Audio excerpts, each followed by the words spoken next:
welcome Amanda. I'm going to read a little bit about you, your bio to share with the team, and then we'll get into questions. Great. Sound good?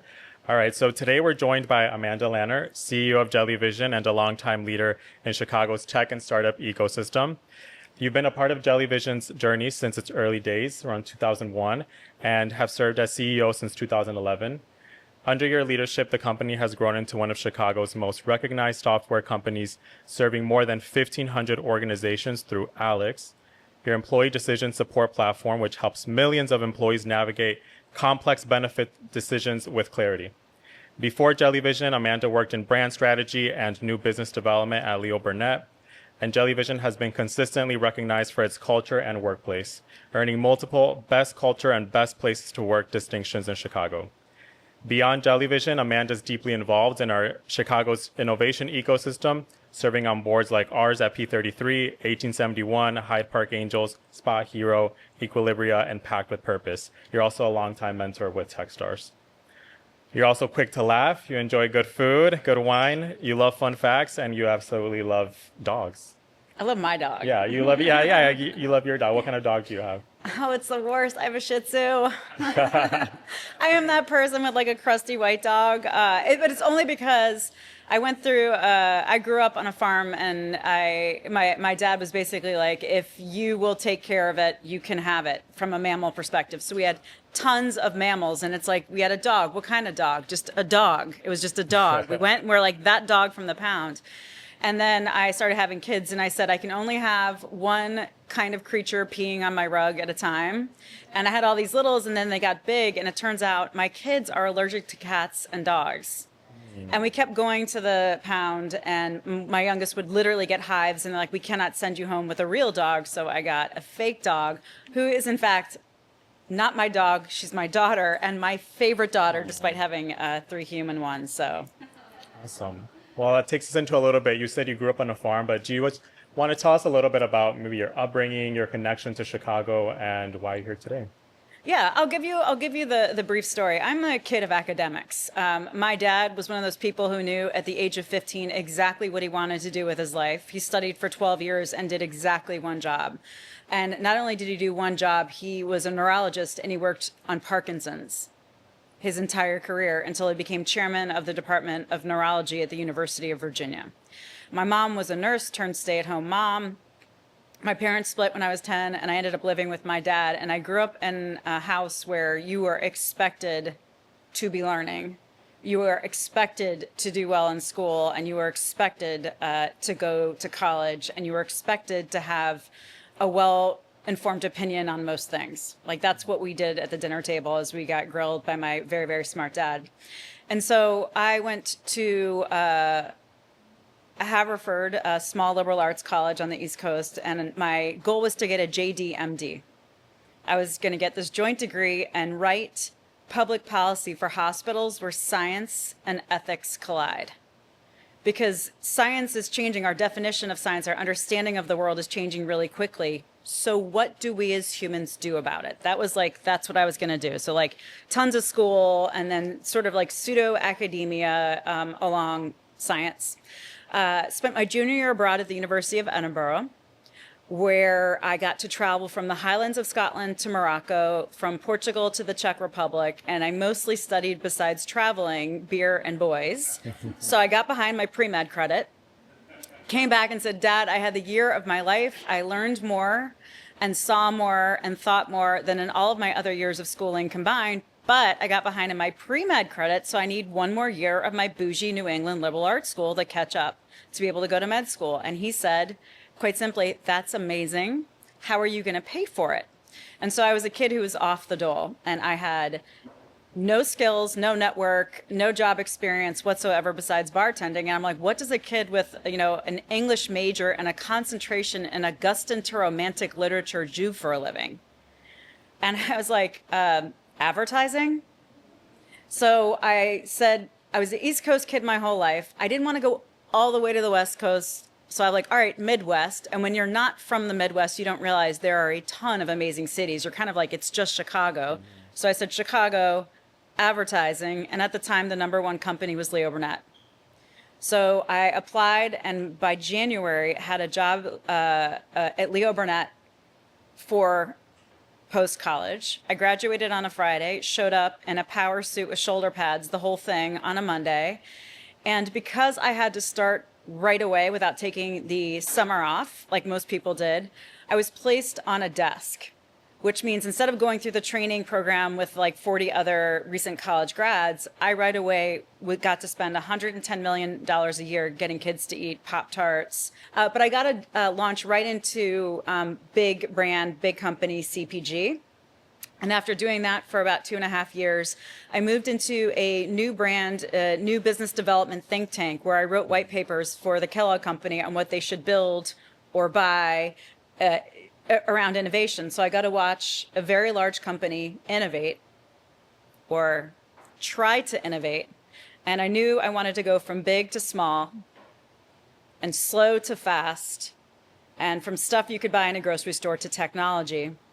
And I went for a 45-minute interview for my second interview of my career. It was to be a VP of marketing at a payroll company.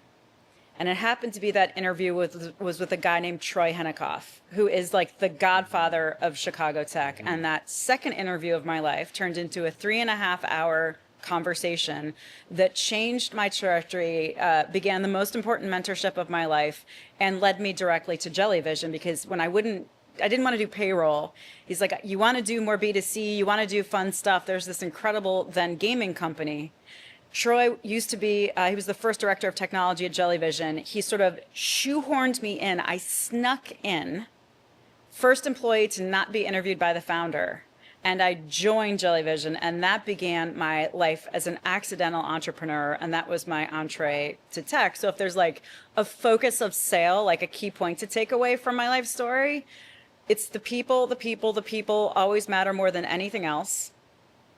The right people can make anything feel interesting and important, and better lucky than good. So you started at Leo Burnett, and that came, you grew up thinking you were going to do pre-med. There was a quick pivot change you had to do, went into advertising. And then can you talk a little bit about what starting at Jellyvision was like and the changes you saw from starting there? Because it's gone through many kind of pivots and changes to what it is today. So how do you approach that change, and how did that influence you back then as well? I went from corporate America to people not understanding why I was there. Like, why is the business person here? Why is the suit here? My colleagues were Mike Brum and Allison Silverman, who went on to respectively become the head writers of The Colbert Report and The Daily Show with Jon Stewart. I went from being the instigator, the most creative person in any room, to the least creative by a mile. And it was at the height of the You Don't Know Jack gaming days, where we were making, it was the most successful mass market gaming franchise ever created until we followed it up and did Who Wants to Be a Millionaire. Way back in the day, that was the fastest selling, and we did that as well. We made games on these things called CD-ROMs.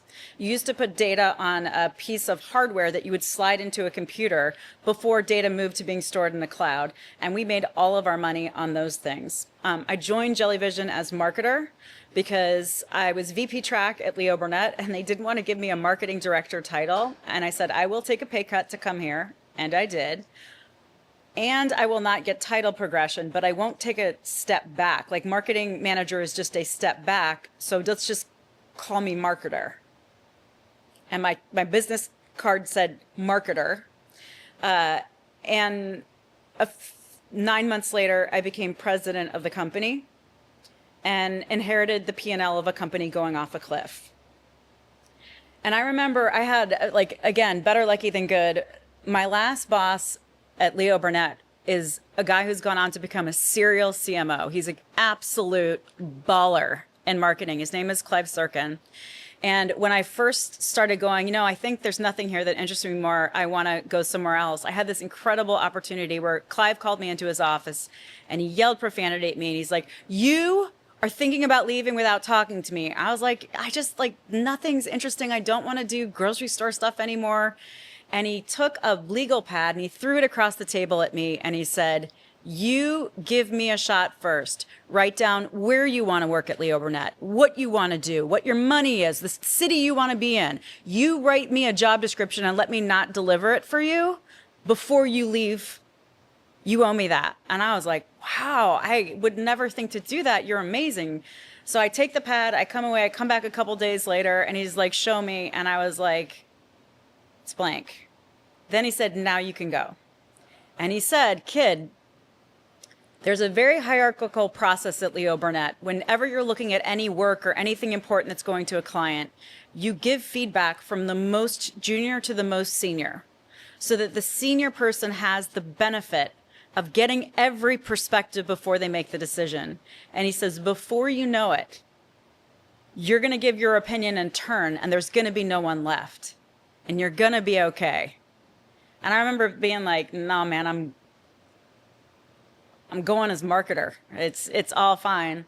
And it's like I had that in my head of like, it's going to be okay. It's going to be okay. It's going to be okay. And now, like, I'd love to just sort of give advice more than talk about myself, but I keep getting into better and better rooms, meaning more powerful. I've done small lunches with governors and self-made billionaires. Like, I remember the first time I shook a billionaire's hand. Having conversations with these people, I have observed that you either constantly have imposter syndrome or you're a sociopath. And it's binary. It's binary. It's not like a little, like you either have doubt and you don't want to let people down or you're missing the chip. And I use that as fodder to say, don't ever let the fear stop you. Like the discomfort is where the growth happens.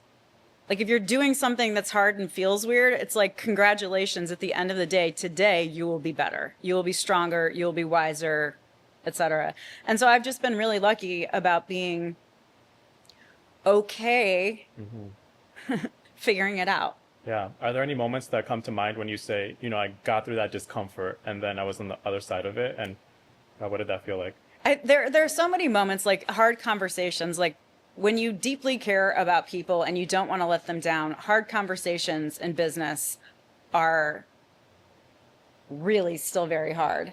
And I'll have like out of body moments where my body is walking to the meeting and my brain is going, you could just quit. You could go be like a barista in a beach town. Like, this is all, you don't have to do this. And then it's kind of like you tell yourself you get to do this and you learn how to like not have last minute hard conversations. You learn to have easier conversations early and often so that you can navigate to avoid confrontation and things like that. But I remember in 2016, I had a board meeting and the board was like, you need to go raise some money. You need to go raise $20 million of secondary capital. And we'd like to get this done in a year. And I was like, great. And in my head, I didn't say out loud, but it goes, I think I can barely name 5 CEOs in Chicago that have raised 20 million. I cannot name a single woman, but that's fine. That's fine. I go back to my office, I open my laptop, and I Google, what is secondary? Because I didn't know what it meant. And we did. Not I did, we did. There was an absolute point where I said, I have taken this as far as I can. And I need to say this out loud. We're negotiating this contract for a $20 million, venture capital raise in 2016. I don't know what I don't know. I need eyes on this. And my board stepped in and our general counsel stepped in and the founder stepped in. And it's like, businessing is a team sport. I say all of this to galvanize you to be brave and make interesting choices because it's never really as solo or as scary as it sounds. Yeah. And I do just want to call that moment out because, you're one of the few women in Chicago who have been able to, like, that's one of the largest funding rounds led by a woman CEO. So congratulations on that huge accomplishment as well. A lot of times after the raise though, right, you spend so much time and energy thinking about where this funding is going to go into your raise as a CEO. What was that like, finally getting over that line and then taking the next stage of growth for Jellyvision? So secondary capital actually means you're buying shares from existing shareholders. So we got a new investor who cared $20 million worth about the business, but no new capital to spend. Jellyvision's a very unusual tech company that we learned quite early on that there are 2 types of VCs.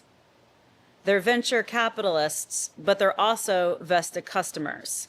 So while the business has raised 30 million or so from investors, we have made more than $700 million profitably from customers. So our business is very much about taking good care of the customers and taking care of the people who take care of the good customers, much more than it is about how do we spend our newfound windfall. And I always think it's interesting when you raise a lot of money, people say congratulations, and what you should instead say is, I'm sorry, because it's not opportunity, it is first and foremost obligation. It is pressure. It is a commitment to create outsized returns on someone else's schedule. And yes, it can allow you to go fast and you can break things and you can hire the most amazing people. But just in general, what we did is I had a new boss per se, new expectations, a new need for a compelling trajectory, but no new capital to spend. So I did what we always do, which is we run to the market. We go to the customer. We figure out what new pains can we help with, what problems can we solve. Yeah, and I think that talks a lot about your leadership style, is that you mentioned that you like to listen and really let, the people tell you what's happening and listen to that and apply it. And I think that's why you've been able to be so successful, is because you've applied the changes and you've listened to your customers. And now you've gotten to a point where over 1,500 companies and organizations use Alex through Jellyvision. How did that come about? And you didn't start in HR tech. So when did the pivot to HR tech really land and you saw the growth? So we had been quite successful as a gaming company, but when CD-ROMs died, and they went from $30 to $20 to $10 to $5 in 18 months, it died quickly. The company went through a really big pivot, and everyone's like, congratulations, they're the king of pivoting. I'm like, pivoting is not to be rewarded. You do it because you're about to die.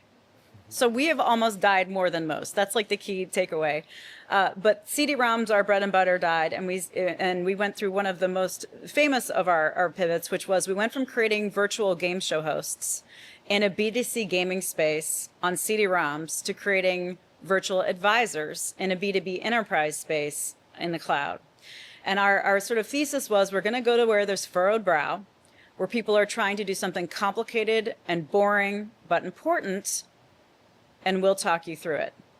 The company actually started as a film company and then was an educational software company. So we had learned how to teach, and then we made games. We had learned how to entertain. So we had to learn how to persuade, how to build trust and confidence. And we spent a very long time doing all kinds of like weird bespoke projects for large corporate America, explaining complicated stuff from like what is an IUD to what are advanced directives to selling software for Eloqua, IBM, SAP, Salesforce, you name it. We were explaining their enterprise software, all kinds of weird projects, like learning how to talk about complicated, boring, but important things, and we'll walk you through it. But we always wanted to own our own IP. We always wanted to be a product company, not an agency. And it wasn't until we landed in healthcare that we realized we could do both. Because when you're an agency and you do something helpful in marketing, the first thing your beloved customer does is want to make sure you don't do it for their competitors. Whereas in healthcare, everybody is broken by the same problems. And to kind of give you a sense of the world in which we live, Ford, the car company, spends more per car on health insurance than they do steel. Starbucks spends more on health insurance than they do coffee beans. Yet 1 in 4 of both of their employees would rather be placed on hold or clean a toilet than engage in the act of shopping for benefits, health insurance. And so a company that learned how to teach and learned how to entertain so we can get you to pay attention, learned how to persuade so that now we can basically sell math. All we do is help employees make good decisions around risk and insurance so they get better quality of care at a lower cost. That's all we do, is sell math to people who do not want to be thinking about math as much as they can avoid it. And you've said yourself, there's nothing at Jellyvision that can't be improved. There's nothing about me that can't be improved. How does that philosophy show up in everyday practices, both at Jellyvision and scaling over time, but in your own personal life as CEO of the company? Yeah, I'm going to amend that. The one thing I don't think that can be improved are my daughters. And I'm not saying that they're perfect. I want to be like, I'm at peace with my daughters. I'm so like in love with them and proud of them and get so much joy. So and also I would say like my work children. There are now 4 people who've left Jellyvision to go on to become CEOs. And before I'm dead, it will be 40. And I get more satisfaction from them and their growth than I do from my own. So it's like, I'm not a disgruntled person. I'm not like, but I think that it feeds into like a student mindset. Like I study for work an hour a day. Yeah. I get up and I'm reading like blogs and newsletters on my phone. I read, 30 to 40 business books a year. I am constantly saying, how can I consume? I'm vibe coding. And I wish we could call it something besides vibe coding. I'm trying to use AI to show and to keep up. Like I want to guinea pig stuff. I want to touch code. I want to. So it's more of like a student mindset than it is being a deeply better person, because I am not. Right. Like I am content, which is why I'm not a founder. Founders are ornery. They're so angry about something they have to start a company. I'm a joiner. I'm like, I like peace and love, Yeah. Yeah. Well, as someone earlier in my career, I, look up to people like yourself and I listen to podcasts about people like yourself. What do you listen to, or what do you read? What are you drawn to continue learning? So coming here today, I was listening to Prof G.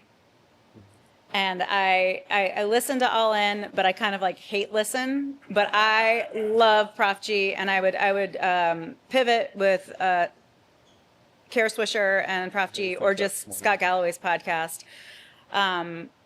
He says things that I'm like, man, you put a finger on what I've always felt but couldn't articulate, and you articulated it beautifully.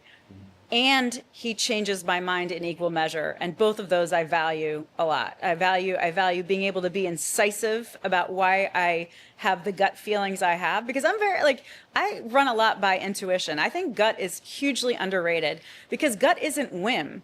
It's like all of your experiences living in the back of your lizard brain that you can't quite put your finger on, but it's learned, it's lessons, it's deep-rooted wisdom. So I'm like into gut, but anytime I can better articulate why, so it can become a teachable moment or at least seem less insane, I'm about it. And so I like that kind of podcast, because it either I didn't think of it that way, that's an interesting thought, or you said that better and put a pin on it in a way that I can now better share direction or feedback or framing for people. Nice. So the communication aspect is really important for you. And as CEO, someone who has to constantly communicate with hundreds of both employees, but a board, how do you continue to hone in on your communication skills and the way that you lead with communicating? I spent a lot of time training my models, and I just switched from ChatGPT to Claude. I happen to have a human I made in my body who works at Claude who really pushed for that. But I spent a lot of time working on models, and I spent a lot of time editing communication. So just my written communication is very strong lately and very clearly attributed to my robots. I think that the best part of communicating that you can forget, because you have to perform so much, is showing that you listen and care is more important than what you say.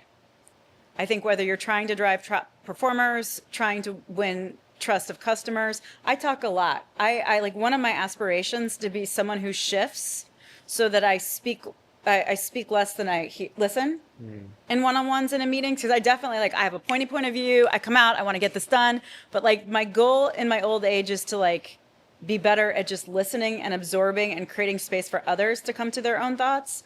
So I would say listening and show that you care, being direct, and then honestly speaking as simply as you can, using the most common and simple language, because it's inclusive. It's in fact our whole company is no jargon. We don't want to have jargon around healthcare. We don't want to use acronyms. There's no other industry where you can take a feature, name it based on its most terrifying quality, and expect it to be successful. But they literally called high deductible plan instead of low premium plan. Yeah. The product that you invest in for your entire retirement is called 401k. Like never does that happen. And so we really think about like the tyranny of language that isn't clean and clear. I spend a lot of time trying to think about ways to say things as simply as possible.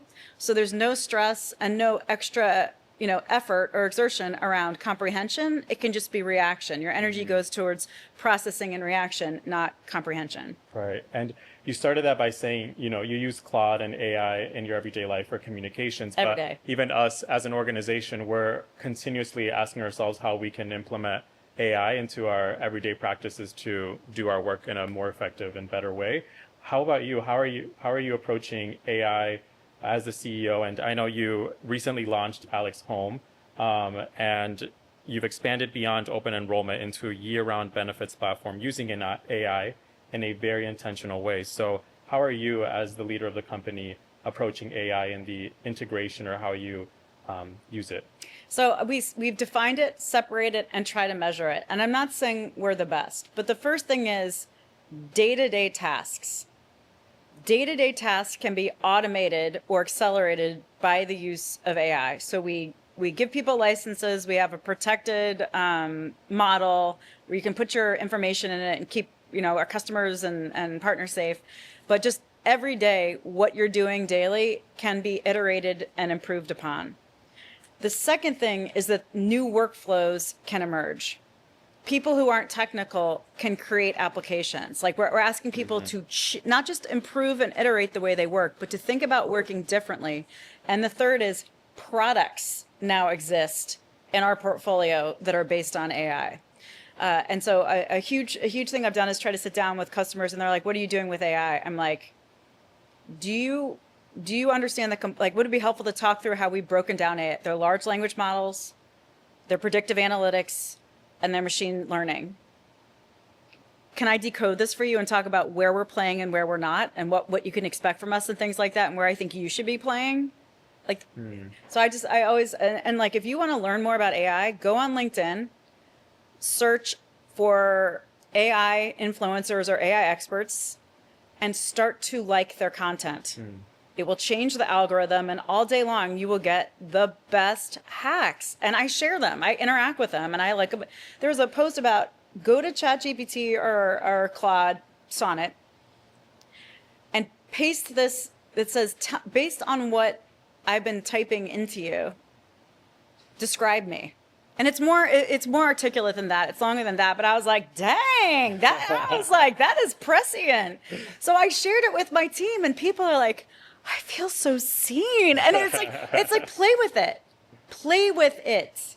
Don't make it only drudgery. It was like, make it fun. And it's like, ChatGPT, tell me something you know about me that would surprise me. Like, I try to get people to play with it too. So it's not just like function, it's also fun. Yeah, well, you love fun facts, so I do. do. Give you fun facts. I do love a fun fact. So you touched a little bit on quantum computing, and our three big bets here as an organization are on quantum computing, compute energy nexus, and growth for all. Can you tell me a little bit about what those three mean for you and what you hope P33 can accomplish and continue to work on to make our region a tier 1 tech hub? So I can't explain quantum to my kids. I'm like, it's really, really, really big supercomputers. Like, how big? In what way? Well, it's like, think about terabytes of data. Like, I can't comprehend it well enough to be truly helpful, but I can comprehend this. The world's ability to create and produce energy increases at most by 2 to 3% per year. That is us all doing our best based on what we have right now, going, let's do better. It's 2 to 3% per year.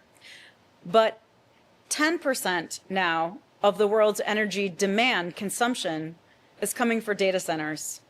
And that demand is growing at 30% per year. Data centers use more energy than Brazil, more than California, and it is growing faster than the world can produce energy. And so I see a cataclysmic moment where if we do not innovate around energy production, there could be a Hunger Games-like mentality over who gets power to do what. And that is a problem. If you just explain it simply, everybody can understand why we need our builders, our computer scientists, our scientists solving this problem. And that I get, Yeah. and that I can get behind. Quickly then, on that end, as we think about as an organization how we're tackling these big bets and trying to solve grand challenges globally, what's one call to action you have for our team and a piece of advice to go after that call to action?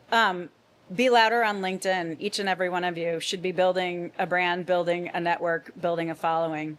A lot of times people will say, like, how do you get a great network? You all cross paths with everybody. How often do you follow up and say thank you? How often do you say, hey, you made this introduction, it went really well? You have no idea how much that will catapult you into the minds, because it creates a dopamine drip when people want to be helpful to you. If you make it easy, you win. If you make them remember what they did and make them feel like they were helpful, you're a star. So start to work your connections in person, IRL, and on LinkedIn. That would be my advice for each of you. You're all stars. You all have it in you. So just start being intentional now. Thank you. That's great advice. I have one. Do I have time for the quick round? So we have some. I'd also be like, make sure you sleep well and Yeah. eat well and Yeah. exercise. Like, that's the building block of any good life. It's not anything other than that. And then, like, be a good friend. Yeah. Maybe What it's are my your advice. daily like wellness or habits or things you'd like to do? Doing dry February and then some. I have an infrared sauna, and I aspire to lift heavy things. Every day I go, today could be the day I begin to lift heavy things, and then I just do cardio. But like my biggest hack is I lead a joyful life. I do things that I love. I have a partner who's really nice to me and like buys milk for me without me having to ask. I have children who spark a tremendous amount of joy. I have people I work with that I'm proud of and I respect and I enjoy them. I'm in love with my dog. My dog is like, I'm going to go home today. I'd be like, oh my God, I missed you. And my dog's going to be like, I missed you. And then she'll bring me a toy and I'm like, oh, you brought me a toy. And I make time for joy. And some people will say like, oh, I'm on my phone. If your phone is making you laugh, maybe we have permission to like think that is joy in our day. Yeah. Nice.